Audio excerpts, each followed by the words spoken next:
Welcome to Freight Nation, a trucking podcast, where we explore the fascinating world of trucking and freight management. We dive deep into the freight industry and uncover why the trucking industry is more crucial to our country now than ever before. Stay tuned to uncover the driving forces behind successful trucking businesses and hear from the hard-working truckers and leaders who keep the world moving. Let's hit the road. Well, all right, Freight Nation, welcome back to another podcast by Truckstop.com. Really appreciate you joining us today. Today's going to be a little bit of stroll on the history of the trucking industry and a history of the most impactful show and event inside of the transportation industry. And so I'm super excited about it. It's something that really is has been a part of my life since 1998.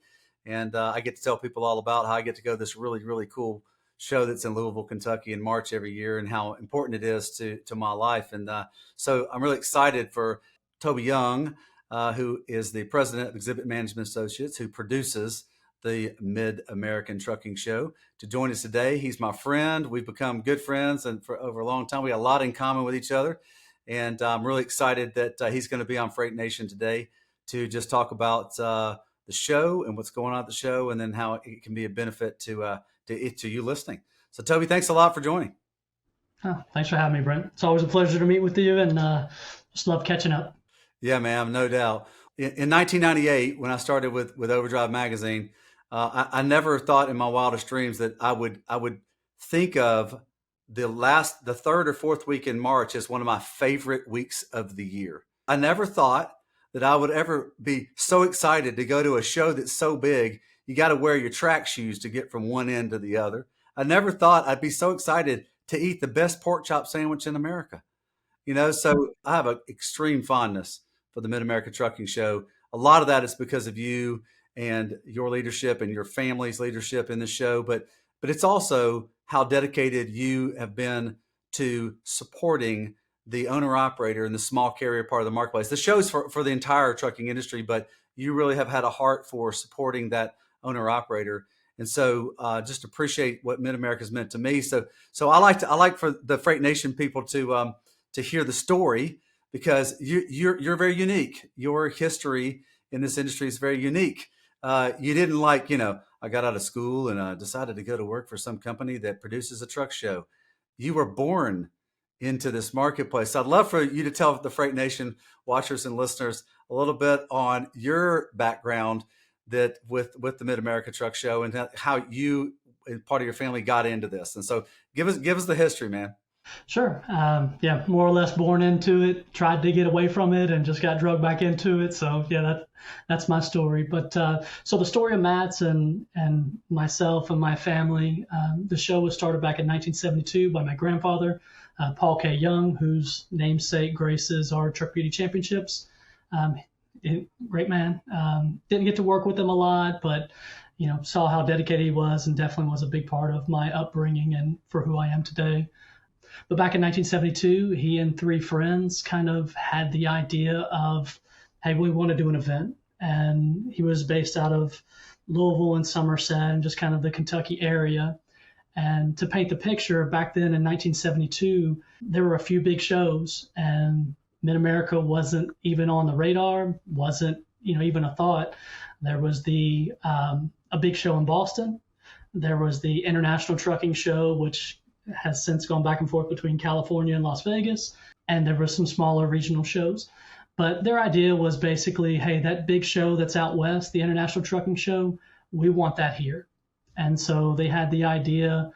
At the time, my grandfather was working for the Kentucky Motor Transport Association, who is now the Kentucky Trucking Association. He was a lobbyist. He had been a used tire salesman for trucking. And just he and three friends had the idea, hey, let's start it here. And so they kind of pulled resources and brought in some consultants to try to get it going. They had lots of industry contacts, having worked in the industry for so long, and different manufacturers and suppliers and whatnot. And so pulled the show together, got all their suppliers and manufacturers to participate. That first year, 1972, 98 exhibitors and around 4,000 attendees. And so definitely a humble beginning. And since then, our show has grown to be, it's over 1 million square foot now, 800, 900, even 1,000 exhibitors at times, 50, 60, 70,000 attendees. Just a huge show. And, we've now supplanted the International Trucking Show. Doesn't really take place in that form anymore. The Boston Trucking Show hasn't taken place in gosh, 15 years now. Yeah, GATS that you were a big part of, hasn't, my family kind of helped get that going at Yep, some sure did. point, You're a but, big vital part of it. but since then hasn't taken place and don't know that it will. And so we're kind of the last show of our kind remaining. Um, but back to my story. So, grandfather to my dad, my uncles, aunts, brother, cousins, we've all pitched in at some point. My life, I started in high school, stuffing envelopes and, working registration and just being a lumper for, a trade show basically back since I was in high school, 13 years old. Kind of didn't have that vision for my future of working in the trade show industry or the trucking industry. And so went to college. I have a degree in chemistry. I have a degree in chemical engineering.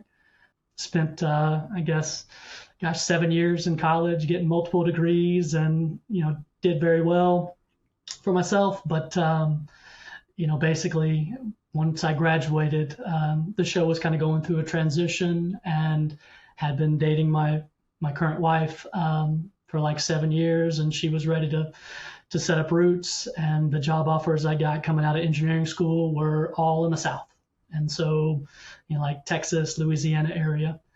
And so just had a discussion with my dad, and he needed some help. Was going through some personal and work troubles, and so I came in and started in sales and then did the website, then PR, media, done just about everything. And now I'm more or less the last full-time young remaining.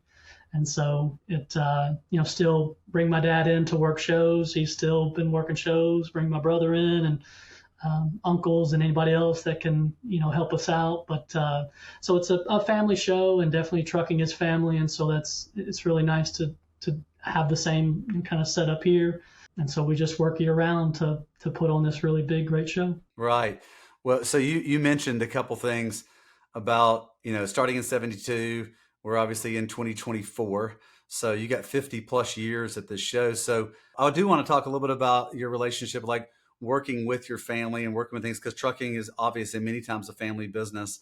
So talk a little bit about like, as you were a young man, because I remember you saying that you started kind of, and my guess is they didn't ask you to come work at the show.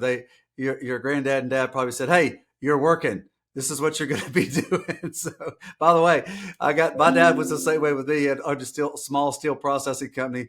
And if we ever had something that had to get out over the weekend or something like that and get on a truck or something, it was, hey, Randy, Brent, David, that's my two brothers and me. You're working Saturday morning, be there at 8 o'clock. So I'm sure you experienced the same thing. But over those years before you took over and were like leading the show, what were some of the unique things you saw at the show that were like, you were like, wow, how am I going to solve that problem? Yeah, definitely been a lot of those, and definitely working with family, having, something I may see as a problem, no one else may see that also as a problem. And so, trying to clean things up as I think is best for our trajectory. Certainly that was a big part of the struggles, but yeah, there's been a lot of stuff like vendors that I don't think contribute to the trajectory that I want us to be on, maybe the, non-professional vendors, or, some that have really great shows and people really enjoy seeing, but it's not really focused on the trucking industry. And so trying to filter some of that out and just make sure that we're focused on our core competencies and focused on making the show better each and every year. And so definitely, like we've talked about this, butted heads with family, and especially my dad. At the time when I kind of took over, he'll say, "When you retired me." But at the time that I kind of took over, Been doing it for a very long time. My dad had, by the time he retired, had 30 plus years in and a ton of experience and contacts and everything else. And so definitely gleaned a lot of that off of him. Um, but it's tough when you're the new guy coming in, and family can make it even tougher. But when you recommend a change or think, hey, we should do this or we should change that, um, that's not always met with, yeah, that's a great idea. Let's do it. And so definitely some of the vendors that we passed on in the past, and even the trajectory of focusing on bringing more events under the Mats umbrella hasn't necessarily been met with, yeah, let's do that. That's the best for the show. But just, we're like any other company. We roll the dice sometimes and don't always make the right decisions, but we just learn from them and try to keep getting better each and every year. Well, you hit on two things. Number one, I want to, if you give a couple minutes bump, what's it like working like in concert with your dad and sort of conflict resolution, those sort of things? Like, what would be your advice there? Because, like I said, trucking is a very family oriented, and a lot of times you're working with family across the board, and it's not uncommon. So, talk a little bit about that. What would be your advice on navigating that? And then I want to talk a little bit about the show itself. So, yeah, talk a little bit about working with your family. So my advice on conflict resolution with families: don't do what I did. Oh no, really? No, so, well, I mean, I have, especially as a younger meetings professional, I'm fresh out of college, and this was a former me, but in my 200 plus credit hours of college, I have 13 hours of B's, and everything else was A's. I graduated top of my class in engineering school, did not get even a B in chemical engineering, and graduated valedictorian of speed school here at U of L. And so, not touting my accolades, but just want your listeners to understand that smart in some regards, really dumb in others. Aren't we all? When it comes to conflict resolution, I am not, especially in my younger years, not the person that anyone should model after. And did I mention that my dad is, a pretty short guy with a chip on his shoulder, and we have very similar personalities. Very intelligent, can be very abrasive. We When we first started out and when I began proposing changes, it was not always met with, yeah, that's a great idea, Tobe, let's go. No, sir. And so some heated conversations and a lot of after the fact, hey, that was a good idea, good on you, whatever. But in the heat of the moment, we are both very passionate. And so we have done everything we could to get our points across. But at the end of the day, it's family. And, we're all working towards that same goal. And so my best advice would be, to just take a step back out of yourself and to be able to just recognize, hey, we all have the same goals and we're all working towards those. We all have different personalities and they may come in conflict with one another, but the reality is we're all trying to get to that finish line. And so I've oftentimes had to just take a break and say, hey, at the time I didn't present this as well as I could have, but here's the reasons that I think we should do this. And cooler heads always prevail, and still love and talk to each other every day. I wouldn't change anything about how we resolved our conflicts and pulled shows together. It's been a tumultuous roller coaster ride, but it's been a blast. And it's what makes this job great, honestly. Is if it was the same every year and everything was just smooth sailing, I don't think it would be the job for me, because I'm that person who loves challenges, whether it be the family conflicts or the exhibitor conflicts or whatever the case may be.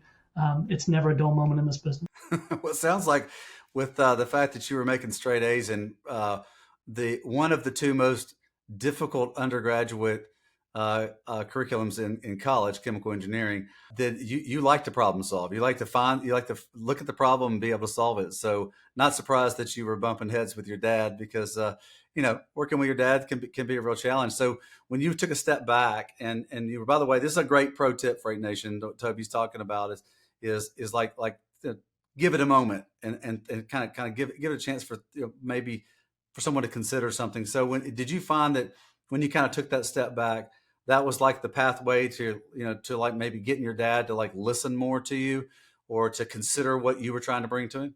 Definitely. For me, we've had this conversation with my wife many times. Just kind of with family and friends and everyone you come in contact with, you learn two things from everyone: how to be or how not to be.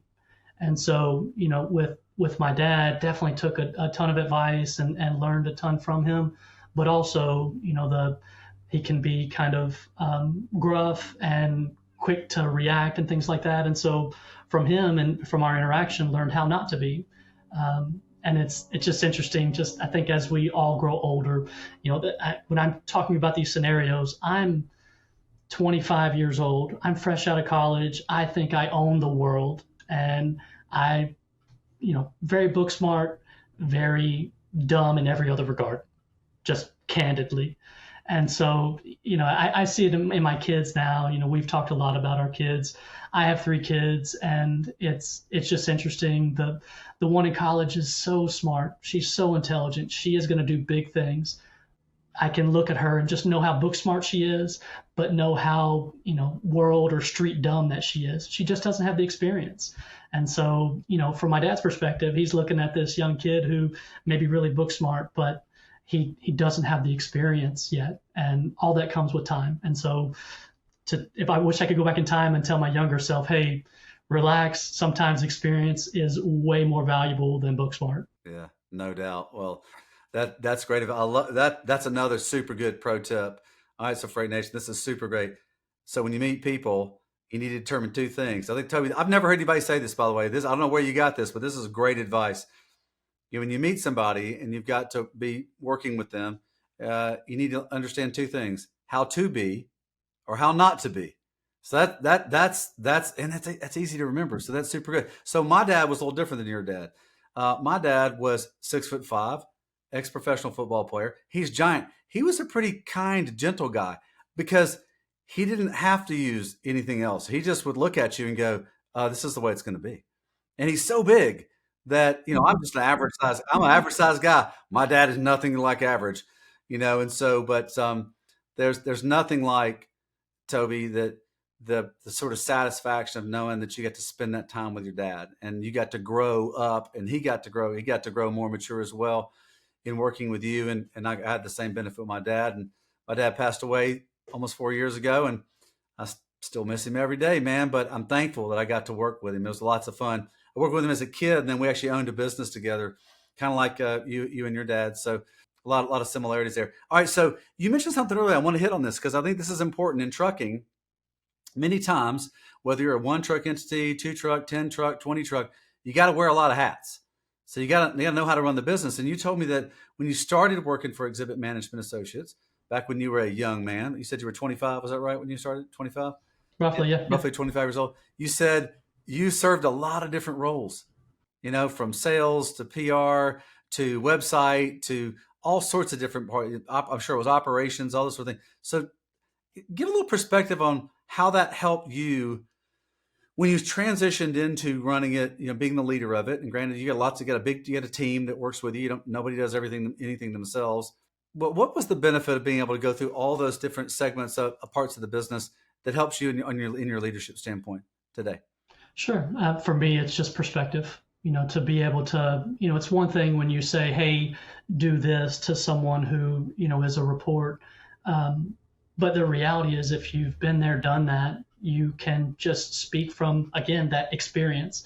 You can be book smart and understand how something's built, but if you have experience with it, you can understand how it actually operates, and then you're on more of like an even level. And that's how I've always approached everyone that I work with, or whether employed or above me or whatever, is I try to lead by example. And so I listed a bunch of things that I've done, but I've also, on the weekends, to supplement my income, I've cleaned our offices. I take out the trash. I deliver the packages that we have going out. I take them to the post office. I have never asked anyone in this business or others to do anything that I haven't first done myself. And so it's just really important for me to have, there's just a grassroots basic understanding first, and then to lead by example. I'm not going to ask you to take out the trash for me until you've seen me take out the trash, because I'm not saying that it's beneath me and I'm asking you to do it for that reason, we're all trying to get to the finish line, and this is one task that has to be covered. I'm willing to do it, but I'm covered up with this. Could you do that for me? And so, I can't remember exactly how it goes, but it's, you see it in businesses, the leadership, the thing that's hung on the wall, a picture, and it's who's a boss and who's a leader. For me, I don't want to be a boss. I don't want to be the guy who's saying, do this from my desk and cracking the whip, so to speak. I want to be the guy that's in the trenches among everyone else. And, I'm willing to do whatever it takes to get to the finish line. Yeah, super good advice, man. Super. Yeah, it pays to know the navigation of things. So if you've done it yourself, then you know how to navigate. All right. So you took over in 2006, and last time I checked, it's 2024, and you've seen a lot in your tenure in leading the largest show in the industry. So what were some of the things like? So you took over a show that and look, everything has to innovate, everything has to continue to improve itself. As Pettis Randall used to say, you're always in the business of reinventing yourself. If you're in business, you're in the business of reinventing yourself because you have to keep it new, you have to keep it going forward. So what were some of the pivotal things from 2006 to 2024 that you saw were sort of things that you sort of said, okay, or your team got together and said, it would be good for us to start thinking about this and doing some of these things. And then once you finish commenting on that, I want to talk about what you talked about about the events part of like changing the event, moving the event forward. So what'd you see those years? What were some of the pivotal things? Sure. I mean, just anyone who's been in this industry for, since that time frame knows that the only constant is change. Everything is changing. The companies, the players, the regulations, the compliance, everything. It's just ever evolving. And so I think the most important thing for us has always been to just be adaptable. And so, I took the approach many years back that we just want to be the forum. We just want to be the in-person event for whatever is going on in the industry. And so, 20 years ago when it was the innovation in equipment and the lease purchase, and then when it became the technology and the load board, we just want to make sure that the companies with those products view mats as the place to be. And so whoever is driving the industry, wherever it's headed, but whoever is driving it, that technological change, we want them to come to mats. And so it's been manufacturers, it's been suppliers, it's been the tech, it's been the load boards, whatever the case may be. We just want everyone to view mats as that go-to forum for a lot of things. And so it's, the product unveils, the events for showcasing, your latest, for garnering feedback from your customers, for the market research and the demoing and everything. We've, kind of throughout the years, all of the what's in vogue has changed. But the constant is that Mats is that really great forum for showcasing it. Obviously with the internet, you can, showcase things in different ways. And, we're on a call and we're in two different states, and that wasn't all that common 20 years ago. But the reality is, and this is some opinion and some observation, that, the industry is a see it, touch it, feel it, demo it kind of industry. No one's running out and making, a $200,000 truck and trailer purchase without first demoing it. And I feel the same way about the technology products, whether it's, a physical technology product or web-based or cloud-based or whatever the case may be. Everyone wants to demo things. And so I'm that type of person. I'm a hands-on person. And that's really what Mats is all about, is just being that central meeting place for whatever is going on in the industry. And so we come one, come all. If you're focused on demoing or bringing new product to market or talking to your customers and just you're not selling anything, you're just wanting to get feedback on an existing product for what is the next iteration of that product, Mats is just a really great place for that. And so that's been really my main focus for many years now, is just to make sure that we come off as this is the event that we want to be at for all of these things. Right. Yeah, no doubt. So you've kind of continued to innovate.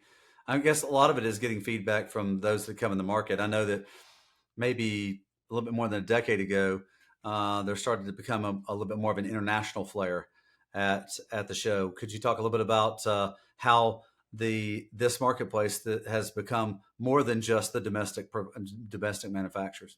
Sure. So for me, it's not really about mats or trucking. It's just about our world. And so, 10, 15 years ago, it was just tougher to bring products from one market to the next, or if you manufactured a product in another country to bring it to market here. And I think, the technology and the reality that our world is getting smaller because of connectivity, and mats has been part of that as well. It's just easier for these international manufacturers, suppliers to bring their products to the States. I remarked this just like a month ago. A lot of our international exhibitors are just getting better at marketing. I don't think that some of them had a really great grasp on how to market products in this, North American market, and they've just gotten better at it. And so, us being that forum, they've chosen us to showcase some of their innovations, and we've done everything that we can to make it so that they feel welcome, that we have lowered the barriers to entry, and that we, really focus on them, to eliminate their pain points and to make the experience good for them. If you kind of do all of those things, then everything else falls into place, in my opinion. Well, yeah, no doubt. So yeah, I just remember seeing different countries represented in different parts of the show, where some of them had big footprints, some of them had smaller footprints. And you're right, the world has become fairly flat because of the internet. But unless something dramatically changes with human beings, we will always appreciate and need the touch and feel on anything, especially in our industry. You need to get inside of a truck. You need to touch a truck to understand whether or not you have a preference for it. So, touching and feeling is pretty important. And what always strikes me is that, okay, let me ask you this question. So, when you were a little kid, and so you had free access to the entire show floor, right? I'm sure you could go anywhere you wanted to. What, when you were a kid, harken back just some of the questions before, but one time. So when you were a little kid and you had free access, I'm Paul Young's grandson, so like, oh yeah, sure, kid, come on in. Where were some of the great places, the cool places you like to go in the show? Well, the number one, and it's not necessarily a place, it's just during setup. It is, and honestly, even to this day, I will go to the show before the first exhibitor is there, or when the first few exhibitors start to get there. And it is really strange and really interesting just to see this huge mass of concrete. It's just, our show is roughly 1 million square feet. And so you can just see this huge expanse of concrete. The lights are on, but it's just a big open expanse of concrete. And I don't know that exists in a lot of different places. So this is before the first exhibitor comes in. And then to come back a day later and a night later and whatever the case may be, and just to see how it gets built up. It is amazing. We've done some time-lapse video just to kind of showcase how fast things come together. And so, especially as a kid, like I would come in and, my grandfather had well, for those that know him, it's going back 30 years now. He had this green, it's kind of like a golf cart. I But it's like remember his this. green golf cart. Yes, Yeah, sir. Yeah, yeah. So it's not really a golf cart. It's like a weird trade show cart. right. I You remember. know, I remember it. yeah, yeah. So when he passed, we did like a memorial, and that was part of it. Like Yeah. all the photos you have of him are him on the green golf cart. But he would take us around, during setup or as we're unloading those, brochures or prospectuses or whatever. And it was just really amazing to me to ride around the cart, see the expanse, and then to see everybody knew him. I think it was a bit of a different world back then. It was, just people were a little bit more connected in a strange way, and you're a typical career, you're 30 years at the same job. And so he had so many connections, and so just to watch how he interacted as we drove around the show and saw people getting set up and things like that, I just really love that. That's what I enjoyed. Most people don't get to see that on the setup side, but for just the general attendees, just the really cool things to see. I love to get in the truck still. I brought my kids to check it out during setup. I've for every one of my kids, and they're girls, so they're not really into trucks, stereotypically, but to take them to the show during setup before I get super stressed with everything that's going on, and just let them see and understand why I work these long hours. And I think to some extent, I wasn't old enough to have intelligent conversations like that with my grandfather, but I think that's why he did that with me, is just to, hey, this is why I work so hard, is because I'm building this. And so it was just really cool to see all the connections that he had and the people that he knew, and that I mean, that's my job, is to build this show, and you get to see it built over the course of a week, and it's just really cool. Yeah, that's super cool. I remember back in '98 when the first time I came to the show. I remember meeting your granddad and your dad, and both of them. I just remember that. I remember that. Not that you bring up the green golf cartish thing. I remember that, but I think I met him back out on the back parking lot where the old truck beauty contest used to be held. Then it was the Pride and Polish with Overdrive. Now it's the wonderful Paul K. Young Memorial Truck Beauty Contest. It's the official. Tell me the official name. It's the Paul K. Well, I've Young. kind of pulled the memorial out. It's the Paul K. Young Truck Beauty There you go. Championship. There you go. Paul K. Young Truck Beauty Championships. But I just remember how unique it was, and seeing 100 or plus trucks out there and these beautiful rigs that just like people had spent so much time and effort and energy. And I just remember your dad's passion for wanting to talk to the truck drivers and wanting to talk to the people that were your dad and your granddad's passion for that. So it's really, really unique to see. So super cool. So yeah, I can just imagine as a kid, it's just kind of like your own playground there, just kind of going around and having a good time with it. I know I always enjoyed that when I was in my dad's warehouse, and I just kind of felt like, I'm the son of the guy that runs the place, and so I get to kind of have, get to go around and do stuff. Always a good thing. So one of the things that is unique about your show is it's not just about the exhibition. You guys have always been had a focus on education, on bringing content that helps people improve their businesses, improve their things. Talk a little bit about that, and what it looked like yesterday, and then what's it look like today, and then we'll talk a little bit about what you're thinking about going forward. But the focus on that, how's that helped you in building this legendary show? Sure. So, for us, the show has always had these different components of it. It's the exhibition obviously is the big part, and then you have the events, and then you have the entertainment. And so we do lots of interviews with attendees, and I myself love talking with the drivers and all of our attendees, just to get a feel for, what they're going through, what their plight is, how we can help, how Matt's helps them. But in a lot of those interviews, we realize a lot of people come for the entertainment and view like the exhibition as, the added bonus. And we're trying to mix that up a little bit and just make them to better point out that, the show is about helping your business. That is the core competency of the show. All of these vendors, that's their focus. Yes, of course, they want to sell you a product or for you to demo this, but the reality is that the main point is, let's make you more money. Let's make you more efficient. Let's get you more time at home. Whatever the case may be, there's a product on the show floor that can help you achieve that. More profitability, more efficiency, whatever the case may be. And so many years back, when we started up the seminar program, that was the primary goal, is just, yes, our exhibitors are showcasing product and services on the show floor, but let them also talk to you in kind of a closed forum where they can show you, hey, it doesn't necessarily, you don't have to buy our product, but let us explain to you how we can make things better for you, and whatever that means to you, money, time, whatever. And so we've really kind of tweaked things to focus more on education. And so, just before COVID, we started with our Pro Talk seminar series. And so that is, it's grown to 2 stages. It's like 45 events that are put on by exhibitors and even third parties, and a lot of the big names that everyone will recognize: FMCSA, OOIDA, Alpha Drivers, Rate Per Mile Masters. We just started reaching out to, we have all these connections, and Matt's is a great forum, and so reached out to these companies, entities, individuals, and said, hey, do you want to share your experience and expertise? If so, come to the show. You tell us what you want to talk about. You tell us how you can benefit our audience. And so really leverage their experience and expertise, not to pitch product, but just to say, hey, this is what I've done. This is how I've done better.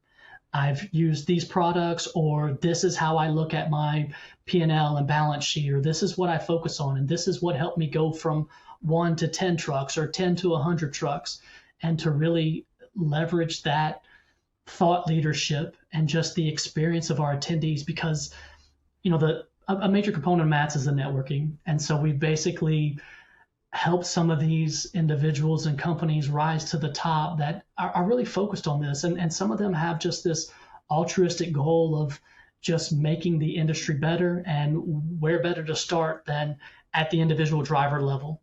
How can we improve their lives? And maybe it's a health thing, or maybe it's a product thing, or a service thing, or just a financial thing, a way to crunch the numbers to determine your profitability, or the how much money you're making per mile, whatever the case may be. We just want to host that education, and so that's really taken off. We've built it into these 2 stages, and eventually we'll grow it to more. And then we've also welcomed other events that have kind of that same focus, and I think that's a good segue into like the CMC Live event that we're bringing in, that you guys are helping us bring with Kevin Rutherford. I think he has a similar goal, and it's just to improve the lives and profitability of the industry, drivers, small fleets, whatever. And so we just want to be hosts for that education. No matter what form it takes place, there's so much that it can be learned during this 3 days of Matt's. We've kind of spun it to make attendees realize, hey, definitely come for the concert, come for the truck pool, come for the PKY Truck Beauty Championships, but spend the whole day here, because you can really have a significant impact on your business if you look at it from the mindset of, how can I improve my life? How can I improve my business on the show floor? If you seek out those types of people, you will find them on the show floor, and I guarantee you they'll make your business and life better. Mm-hmm. Yeah, well, no doubt. We've seen that. I know that Truckstop's been a big part of the Mid-America Truck Show since we started in 1995, and so it's always been it's been the spot that our core audience is an owner operator, somebody that owns 1 to 9 Class 8 trucks, and so we find great reward in being there, and I think it's because it's our goals agree with a lot of your goals, as far as like creating a place where it's not just coming in and experience one thing. There's all kinds of aspects on being able to grow the business. And to me, I just look at it, you've created more than just a trade show. You've created somewhat of a cultural crossroads for trucking to come meet at every single year, like a homecoming, almost a homecoming place for this part of the market. And I know this because I've talked to them. I know owner operators that basically take their vacation time to come to Mid-America, because it is where they meet their fellow truckers. They meet the people that they work around in a really big office space called the United States every single day. But they get to come because trucking is so culturally bound that it's its own marketplace. And so I appreciate that you're continuing to want to push things forward and create more opportunities. And the certified master carrier that Let's Trucks bring in, and Truckstop's happy to partner with you and Let's Truck to bring this to the market. It is the goal of it is for it to be an event that is in conjunction with the Mid-America Truck Show. So it's an event on top of an event, or event inside of an event, where it becomes its own part of it, its own DNA part of it. It leads into it. You got a good education session that leads into it. So we're excited about doing that. Where do you see, how does that, when you think about like the bigness of like Mid-America, and you're also one of the last standing in the marketplace, on-site events, live events are very hard and difficult to do, but you have such a history and a foundation already built in this. When you were thinking about like putting an event inside of another event, what was it that motivated you want to bring something like that in? Just to continue to serve, honestly. We do post-show interviews every year, and we ask attendees and exhibitors, what can we do? How can we change to better meet your goals? And so, especially the drivers and small fleets that are, business focused at the show, they're already having those networking sessions. They're already doing these things. I've talked to Kevin about it at length. Just, you sit in a truck all day, and so it can be a very solitary job. And so, at Matt's, just the networking is such a big part of it. And so with the networking comes, hey, we can have a conversation, and I can educate you on some things and how I'm doing it. You can educate me on some things and how you're doing it. And then the reality is, hey, if we can formalize this to an extent and make it so it's a dedicated time, a dedicated place to focus on these types of education, eliminating pain points, and just the small things that help the bottom line in trucking. That's what we wanted to focus on. And so, again, adopted this, several years back. We would welcome even like a competing event to come to Matt's, kind of setting our own goals aside just to recognize, hey, how can we help our audience better meet their goals? And so if it's bringing a competing event in or helping an exhibitor get an event started or, whatever the case may be, we just want to be that marketplace, that forum where this exchange of ideas, exchange of expertise takes place. And it can take any form. It can be in the meeting rooms, it can be on the show floor, whatever the case may be, but just there is so much business that gets done on that show floor. My dad's, this was one of the very first things that he said to me. There's a lot of business that gets done on the show floor. I cannot quantify it. I've just been told this so many times. And so we just want to be that central meeting place to continue all of this business getting done. And we just feel like, you have people that have made it up to here and the people that are here. Well, how can we help elevate everyone? And we just feel like a big part of that is with bringing other events under the Matt's umbrella. Right. I could see other segments of the market coming in, bringing their shows leading into the Mid-America show. So let me ask you this. So is one of your goals for Mid-America to be more than just a 3-day event? Is that one of the reasons why you build these education parts of it, so you can actually distribute that information year round? What's sort of part of the method, the madness in extending Mid-America? Because if you want, getting a scalable foundation into a group is not easy to do, and you've done that. You have an incredible following. You have an incredible size of this audience that comes and trusts you and listen to you. So is part of, how do you extend it beyond the 3 days, but then the Thursday, Friday, and Saturday, which is a great experience, but how does Matt's continue to deliver value to the audience that comes during those 3 days? I think you just hit on the biggest struggle for events, and that's, how can my show is 3 or 4 days, 7 if you include setup, but that's a week. We got 52 of these weeks in the year. How can we expand our presence and continue to serve our mission, to educate and connect? And events are a big part of that. So like with the Pro Talk seminar series, we record them and we make them available on our website. So we recognize that with, the drivers, we're all busy, but especially if you're a driver, what are the odds that you're coming through Louisville for that particular weekend to catch that particular hour of that particular education that you want to see? And so this is where the technology can be leveraged to extend the life of a one-time event and to maintain more connectivity with the audience. And so for us, we do record, we host it on our YouTube channel, we feed it back to the attendees and just try to remind them, hey, at Match, you could have learned this. Come next year and see what you can learn and make these connections and meet these exhibitors and demo these products. And, that it's really that's our main pitch, is that you can get so much done in these 3 days. And so I feel like when I hear it from a driver that they've given us their vacation, like you're saying, that there's no bigger thank you. There's no bigger reward than someone saying, hey, I appreciate your event so much. I appreciate you so much that I'm going to give you my vacation time, but time in general, but just vacation time. And so the fact that they come here and make Matt's their vacation, 2 days here and maybe another day somewhere else, but it is that annual pilgrimage. It is that annual gathering, family reunion. I've heard it called many times. And so we love that we're viewed as family, and we want to continue that. Yeah. I tell all our team whenever that we have a lot of new people that come to the show each year. I always make sure I tell them to get your rest, man, because this is definitely a marathon when you come to the show, because there's so much going on. It's so big. And by the time you get to Saturday, there's so many people there that you're having to navigate very slowly around the hall to get to things, because there's such interest in it. All right. So let me ask you a couple of quick questions that I think that a lot of people might want to know. Number one, how many trucks can park in the parking lot? Approximately trucks. How many approximate trucks can park in the parking lot at Mid-America?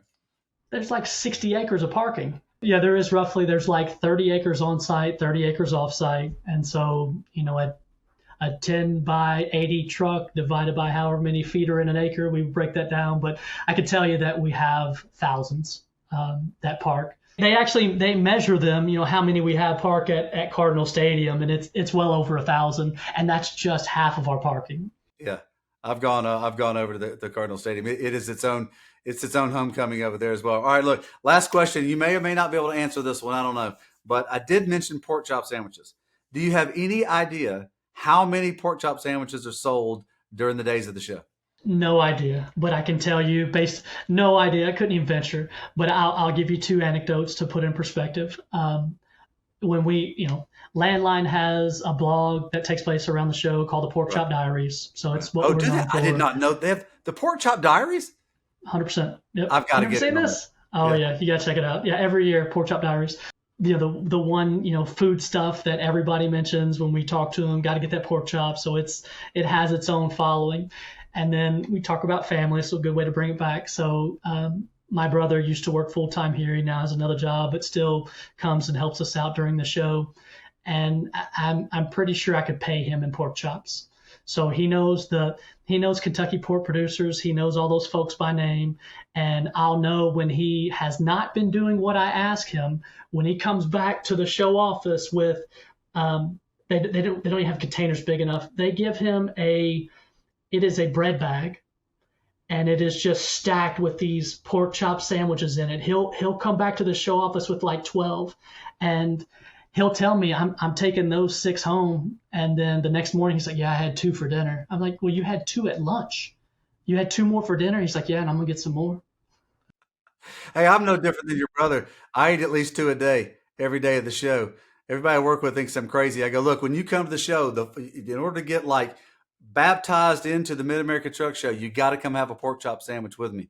And to me, Toby, that's one of the things that makes your show and your team show this unique. And the industry is so thankful that you guys decided back in 1972 to create something that helps our industry continue to join with each other and be around each other and create relationship with each other. And I don't know what this industry would be like without your family's desire to want to continue moving that forward and continue making it happen. And so it's really an honor just to be a part of it. And I've got a unique perspective after 25 plus years coming to it. And the only time I hadn't come is when you didn't have it during COVID, which I know was so hard for you. I got to be, actually, I think I got to be the first person you told that you were canceling it, because I was calling you to say, hey, what's going on? And you were like, I could just tell you were so depressed on talking. You were like, you said, we just made the decision to not have the show. And I remember the stress in your voice, because it matters. The show matters. It matters to the audience. It matters to the manufacturers. It matters to our industry, and it matters to our country.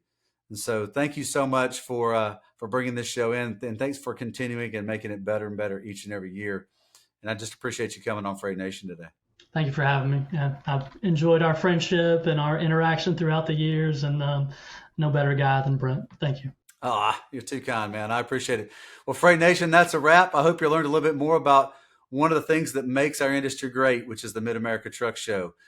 Please come the end of March. It's March 20. Is it 22nd, 23rd, and 24th? Do I got the right dates on that? 21st to the 23rd. 21st, 22nd, 23rd. I was close. CMC Live on the 20th. Don't forget that. That's right. CMC Live starts on the 20th, all on Wednesday and half a day on Thursday.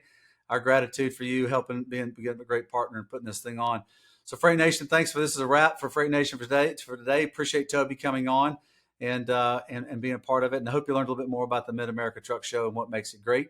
We'll see you there in March. And don't forget to work hard, be kind, and stay humble. See you, Freight Nation. On behalf of the Truckstop team, thanks for listening to this episode of Freight Nation. To find out more about the show, head to truckstop.com/podcast. If you enjoyed this episode, make sure you hit subscribe so you don't miss any future episodes. Until then, keep on trucking and exploring the open roads with Freight Nation, a trucking podcast.